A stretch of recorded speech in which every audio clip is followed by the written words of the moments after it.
Hello, ladies and gentlemen, boys and girls, people of all ages, sexualities, and identities, and welcome back to another Doctor Who review. And today is another Doctor Who Unbound review.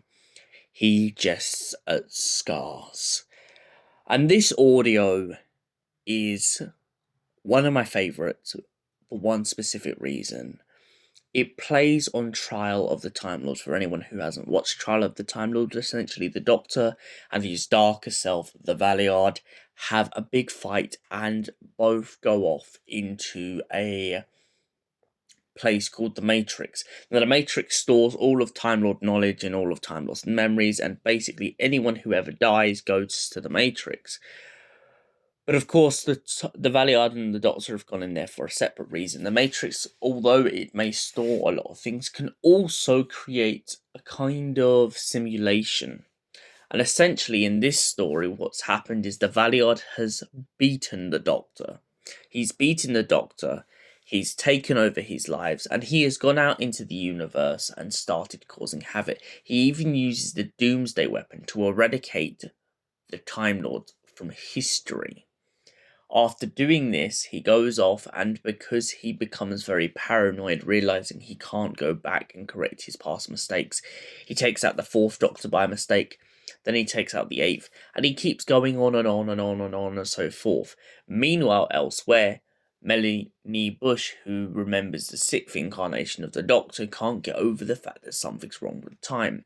Before Gallifrey is destroyed, and before the space station is destroyed, she is given a time ring and has to hop outside of time itself in order to go looking for the Valeyard.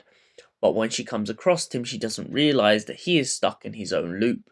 And essentially what has happened is she goes off, tries to convince him not to do the stupid things he does, and then the pair of them end the whole audio being trapped within inside the TARDIS. When Melanie asks him why he is still inside the TARDIS and why everything has been going on, he points out that he is so petrified of himself, so petrified that he's going to do something wrong, that every speech, every moment, every movement he makes has made him so paranoid that he feels like he can't even live. But before that, if we go back a little bit to back when the Valeyard was going around using the Doomsday Weapon and everything else, it turns out that the Valeyard slowly but surely starts to develop a form of dementia, as all of a sudden destroying his past self seems to cause him to realise that he may eventually no longer exist.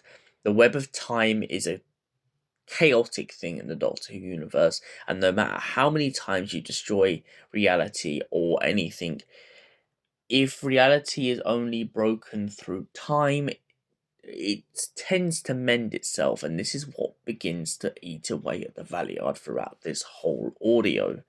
And essentially, he goes off with this girl Ellie, but then eventually he stabs her, he doesn't stab her, and so forth.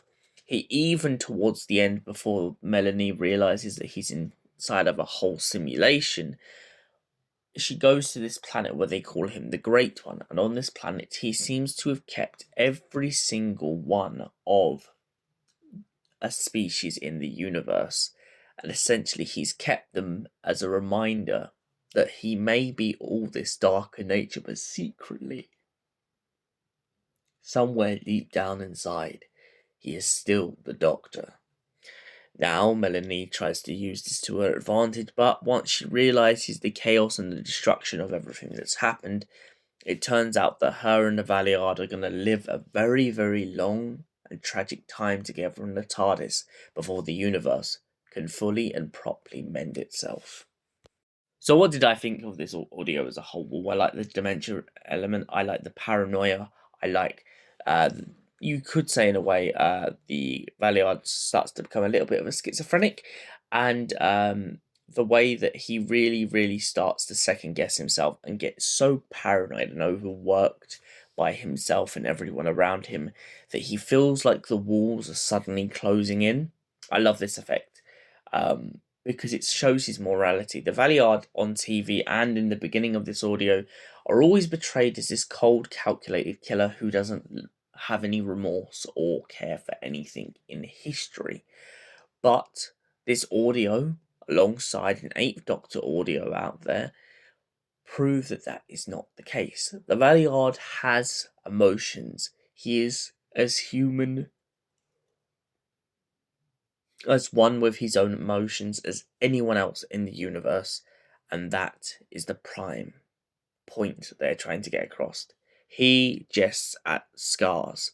The Valeyard starts to compare himself towards the end of this story using these exact words by pointing out that the Doctor goes out into the universe and pretty much holds all these scars on his body and in his mind of everything he has been through in every single lifetime. And suddenly it hits the Valeyard. He's never done that. He's taken the easy route, as Melanie Bush points out. All he had to do to destroy the universe was the click of a button. And as soon as he realised he could do that, as soon as he had all the power under his fingertips, he just realised how small he is compared to the magnitude and beauty of the universe. And for that reason, I give He Jests at Scars a solid 10 out of 10. Thank you for watching, and we will see you in the next Doctor Who review, which will be Deadline. Until then, goodbye, stay beautiful. We'll see you very soon.